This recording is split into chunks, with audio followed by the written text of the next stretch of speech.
Bonjour, Eric Garcia, Centre hospitalier de Pau. Dans la thématique conflits et catastrophes s'armer de savoir, nous allons aborder la partie gérer une catastrophe. Je n'ai aucun conflit d'intérêt à déclarer et la seule prise en charge dont je bénéficie est bien évidemment celle de la venue à la SFMU 2023. Les objectifs de cette intervention sont de définir le cycle des catastrophes, de définir les différents plans applicables en France et d'expliquer le triage selon la méthodologie START pour illustrer les problématiques que nous pouvons avoir face à une catastrophe. Commençons par le cycle de gestion des catastrophes. Vous trouverez pléthore de schémas sur le sujet, mais tous reprennent en substance 4 grandes phases sur la gestion d'une catastrophe. La première, qui est l'identification, la prévention et l'atténuation des effets d'une catastrophe. La deuxième, la préparation de la réponse à la problématique que la catastrophe va engendrer. La troisième, bien évidemment, la réponse opérationnelle, la réponse d'urgence, et ou les tests opérationnels que nous ferons pour vérifier le dispositif. La quatrième et la dernière du cycle, la réhabilitation ou le retour à la normale. Pour chacune de ces 4 phases, 3 points vont nous intéresser. Le soin, bien évidemment, notre cœur de métier, mais aussi la logistique, avoir le matériel nécessaire pour soigner.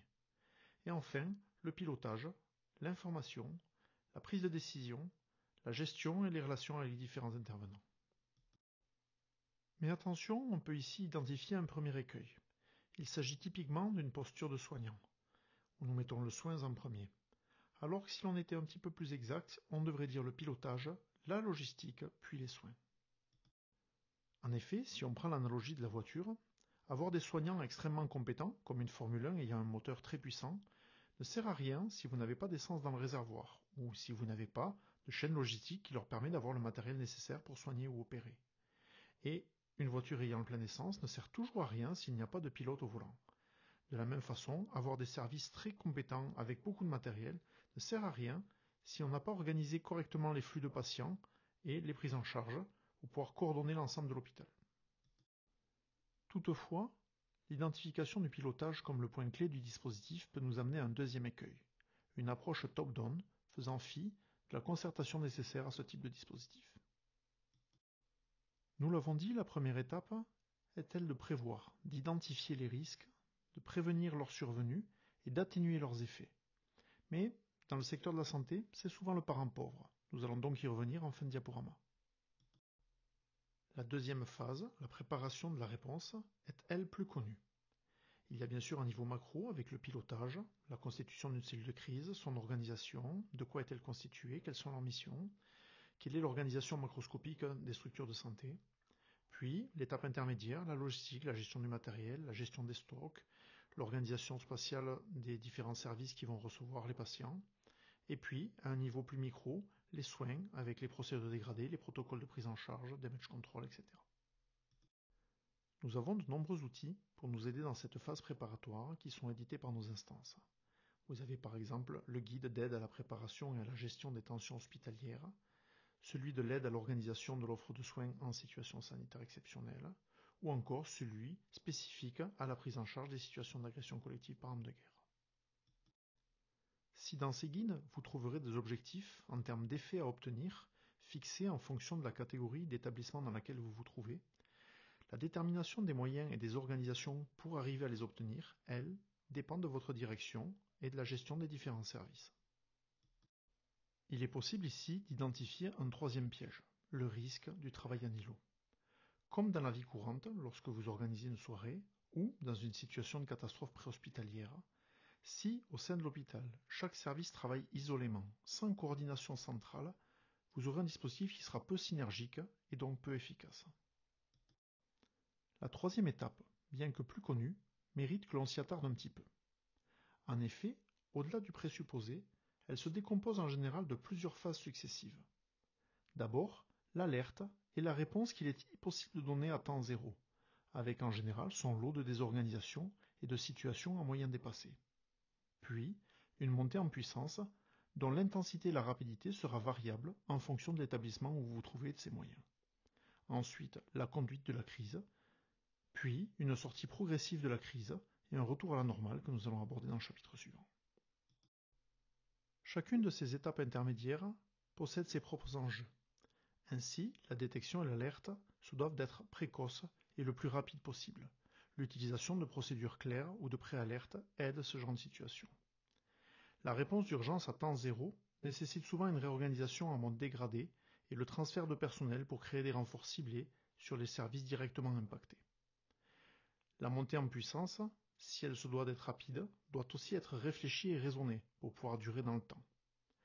La gestion de la crise et sa conduite ont deux points cardinaux qui sont la communication amont, savoir ce qui se passe et ce qui va arriver sur votre structure de soins, mais aussi la communication aval, parler à votre personnel et dire aux gens ce qui va se passer, à quoi ils doivent s'attendre. Enfin, la sortie de crise et la gestion de sa transition, qui peuvent parfois être progressives, mais parfois aussi maintenir un dispositif prudentiel, car la situation extra-hospitalière n'est pas très claire. La quatrième étape, le retour à la normale, est souvent minorée, avec un simple « voilà, la crise est finie ». Toutefois, le management et la redescente organisationnelle, mais aussi émotionnelle des équipes est très important. Que ce soit la gestion administrative des différentes traçabilités, de la gestion des horaires ou des accidents, mais aussi la prise en charge psychologique des patients, mais aussi des agents, avec peut-être la mise en place d'une CUMP, ou l'utilisation de rétex pour capitaliser sur l'enseignement et les solutions qui ont été trouvées à chaud afin de pouvoir les retranscrire dans le futur. Revenons maintenant sur l'étape 1, la prévision. Identifier les risques, les prévenir et atténuer leurs impacts. Si cela est évident sur le plan industriel, lorsqu'il y a un barrage sur votre secteur, l'identification du risque est évidente, sa prévention coule de source et comment atténuer les impacts liés à la rupture du barrage paraît un axe de travail intéressant. Toutefois, c'est quelque chose dont on se saisit moins dans le secteur de la santé.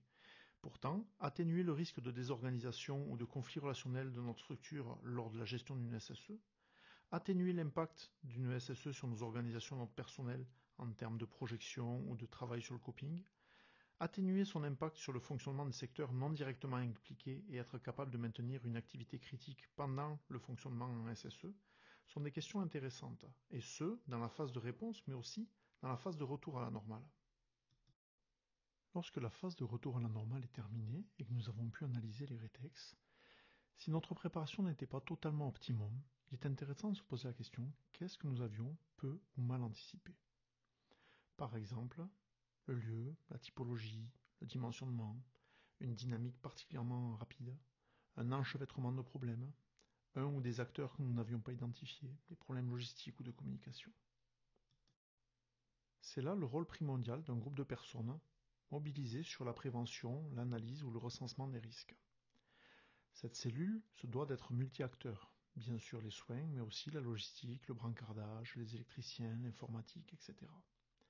Il est important de pouvoir se déplacer aux réunions interservices, de rencontrer les différents partenaires privés ou étatiques et d'échanger avec les secteurs à risque, qu'ils soient privés ou étatiques sur votre secteur. Car on ne peut pas se préparer à quelque chose que l'on n'a pas identifié et anticipé. Et il est impossible de faire du travail de réponse opérationnelle correct si nous n'y sommes pas préparés. Pour citer Patrick Lagadec, les crises de demain sont souvent le refus des questions d'aujourd'hui. En effet, lorsqu'on pressent qu'on ne va pas aimer la réponse, nous avons tous tendance à ne pas nous poser la question. Dans cette deuxième partie, nous allons essayer de brosser ensemble les différents plans applicables en France. Et commençons par reposer la question « Pourquoi une doctrine nationale interservice ?» Eh bien parce qu'il est difficile de travailler ensemble si nous ne parlons pas le même langage. Il faut construire nos interventions sur un socle commun de référence. Et pour cela, il y a les textes nationaux, les circulaires, les GNR. Il faut prendre le soin, et c'est très important, de formuler et organiser son dispositif sur une terminologie, un socle commun. Vous trouverez dans ce memento l'ensemble des plans de gestion des crises. Il a été réalisé par Lucas Lassalle, qui le met en libre disponibilité et dont je vous ai mis le lien pour le LinkedIn en bas à droite. On peut voir sur cette infographie qu'il y a de nombreux plans en France. Tous ne nous concernent pas en tant qu'hospitaliers et pourtant tous vont répondre à une situation sanitaire exceptionnelle. Alors, qu'est-ce qui va nous concerner, nous hospitaliers ? Bien sûr, tous les plans nationaux, le plan canicule, le plan grand froid, le plan pandémie, le plan Vigipirate, Piratom, Biotox, Variole, etc. Mais aussi la déclinaison hors SAN, qu'elle soit zone de défense, régionale ou départementale. le plan blanc élargi sur le plan départemental et le plan blanc de votre établissement. Alors ça fait déjà beaucoup de plans, et certains sont difficiles à trouver ou éventuellement sont en diffusion restreinte. À qui puis-je m'adresser pour trouver le plan en lui-même ou de l'expertise autour de ce plan et de sa façon de pouvoir le décliner de manière opérationnelle dans mon établissement? Eh bien sûr, auprès de la mission SSE-NRBC zonale, qui dépend de votre zone de défense, ou auprès de l'établissement de santé de référence, qui en général héberge la mission SSE. Parmi vous, certains travaillent en préhospitalier, et pour eux, l'histoire va se compliquer un peu, car ils vont devoir connaître quelques plans supplémentaires. Bien sûr, le plan Orsec zonal ou départemental, mais aussi des plans plus particuliers comme les PPMS pour les établissements de l'enseignement, ou les POI, les PIS, etc. En effet, le dispositif Orsan s'articule parfaitement avec le dispositif Orsec préhospitalier, et l'articulation se fait autour du SAMU et de l'aide médicale urgente. Nous n'avons fait ici qu'un catalogue succinct des différents plans existants, et si l'on veut aller plus loin et rentrer dans les détails, vous voyez sur ce simple schéma la complexité du plan Orsan, qu'il soit au niveau zonal, régional ou départemental, et de son interconnexion avec le reste des dispositifs. Cela dépasserait largement le cadre de la conférence de ce matin, et je vous renvoie au document de référence. Oui, mais, pourriez-vous m'objecter, c'est trop complexe, on n'a pas le temps, on est déjà pris par le quotidien. Nous n'avons pas l'expertise, on manque de ressources. Comment peut-on s'y prendre? Eh bien, je vous propose de commencer par bien poser les missions. Dans quel établissement êtes-vous? Quelle est sa taille? Quelles sont ses missions? Dans quelle partie du dispositif êtes-vous inséré? Posez les moyens dont vous disposez. Avez-vous des moyens dédiés? Et la plupart des centres sièges de SAMU ont un 20% cadre, 20% ambulancier et 20% médecins dédiés à la gestion des SSE. Éventuellement, sollicitez les experts. Tournez-vous vers les équipes de référence de votre établissement ou tournez-vous vers l'établissement de santé de référence ou les équipes NRBC zonales. Vous pourriez me dire, oui mais c'est si rare, pourquoi s'armer de savoir face à une SSE, pourquoi est-ce si important? Eh bien nous allons prendre ensemble l'exemple du triage START et des situations d'incompréhension qu'il peut y avoir autour de cela. Nous allons donc faire en troisième partie un focus sur le triage START. Comme vous le voyez sur cette diapo, empruntée au CHU de Bordeaux avec l'accord de Jean-Michel, différents tris sont utilisés en médecine de catastrophe, et le tri START est essentiellement utilisé sur le lieu même de la catastrophe. Or, le tri START peut parfois amener à des incompréhensions et à des difficultés avec le personnel soignant.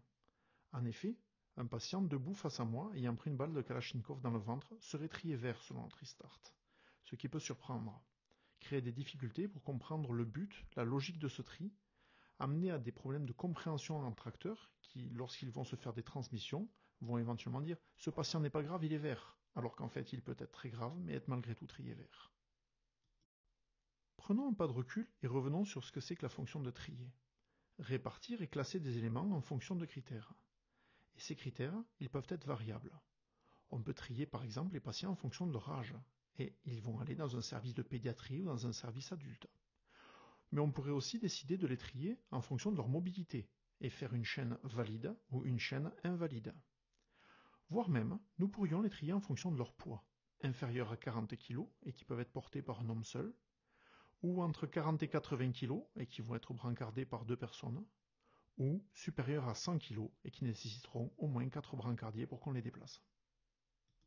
Ainsi, le tri START, comme tous les tris, cherche à résoudre un problème, à répondre à une question. La question est-elle comment identifier les patients les plus graves? Non, absolument pas. La question à laquelle le tri START cherche à répondre est comment évacuer un maximum de victimes de la zone dangereuse, et cela alors que l'on ne dispose que de peu d'équipes de relevage et de brancardage spécialisées pouvant rentrer dans la zone de danger. Le tri START va définir deux grandes catégories qui peut partir tout seul, et statistiquement cela représente 60 à 70% des victimes, et qui a absolument besoin d'un brancardage. Parmi ceux-là, lesquels seront brancardés en premier. On peut utiliser pour mieux comprendre le parallèle de l'incendie. Imaginez un immeuble de plusieurs étages qui brûle et qui brûle franchement. S'il y a des patients à l'intérieur, est-il intéressant d'attaquer une RCP ou de prendre en charge un infarctus dans le bâtiment? est-il intéressant d'envoyer des médecins ou des équipes médicales à l'intérieur du bâtiment en feu? La réponse vous apparaît ici évidente. Bien sûr que non. Ils s'exposeraient à un danger de mort. Il s'agit de la zone d'exclusion. Les secours non spécialisés ne rentrent pas dans cette zone. Alors d'accord, mais qui rentre? Eh bien, les secours spécialisés. S'il s'agit d'un immeuble dans lequel il y a un incendie, ce seront des pompiers portant des équipements de feu. Et absolument pas des soignants. Et bien de la même façon, si vous êtes face à une situation de violence par arme de guerre, il ne s'agira absolument pas de pompiers en tenue de feu, mais plutôt de forces de l'ordre avec des gilets pare-balles et des boucliers balistiques.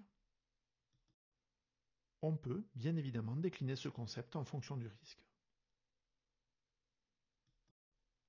Alors, que peuvent faire les patients et que pouvons-nous faire, nous, équipe de secours, si, par hasard ou malheur, nous nous sommes retrouvés à l'intérieur de la zone de danger?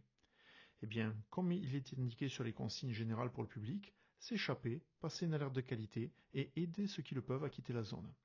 C'est ce que vous retrouverez sous l'acronyme SAFE dans vos formations Damage Control. Faire quitter la zone aux patients, très bien. Mais qui et comment? Eh bien, nous allons utiliser pour cela le triage START. Tous les patients qui peuvent marcher, qui sont valides, vont être considérés comme verts, minimal en anglais, et on va leur demander d'évacuer immédiatement la zone. On entend par valide les patients qui peuvent se déplacer seuls ou avec aide ou être portés dans les bras de leurs parents s'il s'agit de pédiatrie. Tous ceux qui sont en capacité de sortir sans être brancardés par des professionnels doivent quitter la zone immédiatement. Et ils seront pris en charge le plus rapidement possible par les équipes de secours hors de la zone de danger.